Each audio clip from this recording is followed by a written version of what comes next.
Imagine discovering that every addiction on earth, alcohol, gambling, social media, even your phone, can be traced back to a decision made millions of years before the first human ever existed. It sounds impossible. How could an ape that never saw fire shape the way billions of people scroll today? Because evolution invented addiction long before civilization did. And without it, our species might never have survived. 3 million years ago, in East Africa, a small group of hungry primates moved through a dense forest. Every day was uncertain. Some mornings they found fruit, some mornings they found nothing. A few bad days meant starvation. Then one of them stopped. She lifted her head and breathed in. A faint, sweet scent drifted between the trees. The others kept walking, she didn't. She turned. The group followed. Hours later they found it, overripe fruit, soft, sweet, packed with calories. That evening they survived. Another group somewhere else probably didn't. Evolution doesn't remember the strongest. It remembers the survivors. One tiny advantage, repeated across millions of years, decided everything. A group that could detect ripe fruit from a little farther away outlived one that couldn't. Generation after generation, natural selection favored the better searchers. Not the fastest, not the smartest. The ones that noticed opportunity first. For decades, biologists asked an unusual question: why are primates so good at detecting alcohol? Alcohol feels like a human invention, but nature was producing it millions of years before we existed. When fruit ripens, wild yeast feeds on its sugars and releases ethanol into the air. To most animals, that signal means nothing. To a hungry primate, it means one thing: food. Evolutionary biologist Robert Dudley proposed the Drunken Monkey Hypothesis. Our ancestors didn't evolve because they liked alcohol. They evolved because alcohol predicted something more valuable: sugar. For almost all of human history, sweetness was rare. If you found something sweet, your brain treated it like treasure because it was. Not pleasure, energy, and energy meant life. Here's the first twist. Evolution doesn't reward us with pleasure. Pleasure is only the bait. The real goal is movement. A brain that felt fully satisfied after one meal would stop searching and eventually die. So evolution built a brain that loved searching, not stopping. It wasn't optimized for happiness, it was optimized for pursuit. For millions of years, that system worked perfectly because rewards were rare and nature decided when the search ended. Then, humans broke that rule. They discovered they no longer had to wait for nature to create the reward. They could make it themselves. No one knows who made that discovery first. Maybe a forgotten basket of fruit. A cracked clay pot left in the sun. Days passed. The smell changed. The taste changed. And after drinking it, so did the mind. For the first time in the history of life, an animal had learned to manufacture its own reward. Archaeologist Patrick McGovern found evidence of this hidden in microscopic stains on ancient pottery. Nearly 9,000 years ago, people in northern China were already fermenting rice, honey, and wild fruit, before writing, before the wheel, before the pyramids. That wasn't just a new recipe, it was a new relationship with the human brain. If a reward felt good, why wait for nature? Why not make more? That idea never disappeared, it only evolved. Stronger drinks, concentrated sugar, distilled alcohol, tobacco, gambling, and eventually machines built to hold your attention. Every generation invented a new way to manufacture reward. But none of them created a new weakness. They all exploited the same ancient one. This is where most people misunderstand addiction. We assume people repeat behaviors because those behaviors feel good. But have you ever swiped to the next video without even thinking?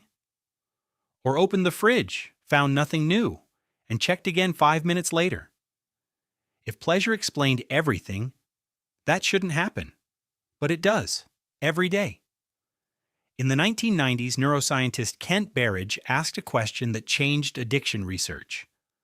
What if wanting something and liking something aren't the same experience? It turns out the brain has two separate systems, one for enjoyment, one for pursuit.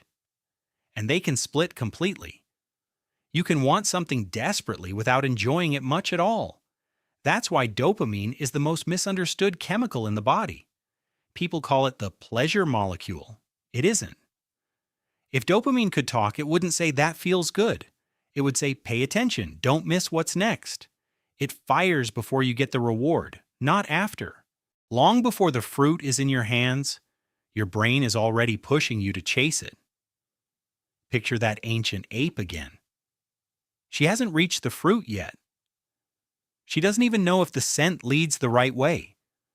But her brain has already decided, keep going.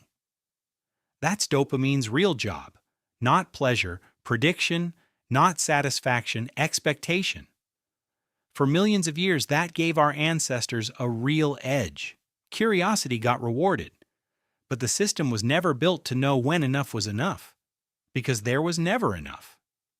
Now take that same ancient brain and drop it into the 21st century. Instead of a forest with occasional fruit, it's surrounded by endless rewards, hundreds of messages, thousands of videos, infinite novelty. To your conscious mind, these are just apps. To the oldest part of your brain, they're opportunities it was built never to ignore. That's why your phone feels so hard to put down. Not magic, not weakness. It speaks the oldest language your brain understands. Maybe. Maybe there's an important message. Maybe the next video is better. That one word has probably shaped more human behavior than almost anything else.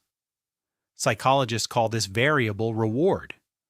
If a reward comes every time, the brain adapts and gets bored.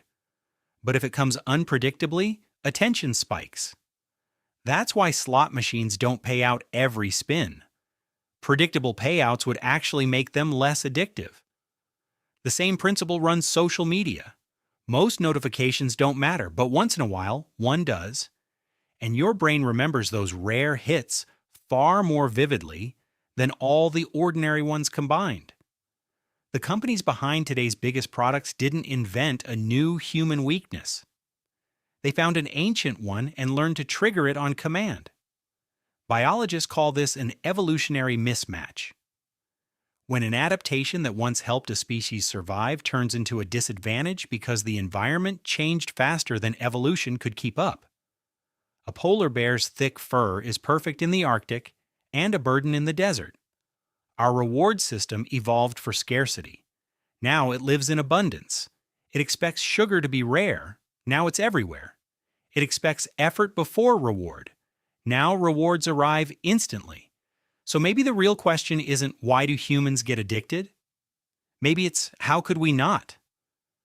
When a brain built to chase rare rewards meets a world that manufactures rewards every second, the outcome was almost inevitable. Which brings us back to where we started.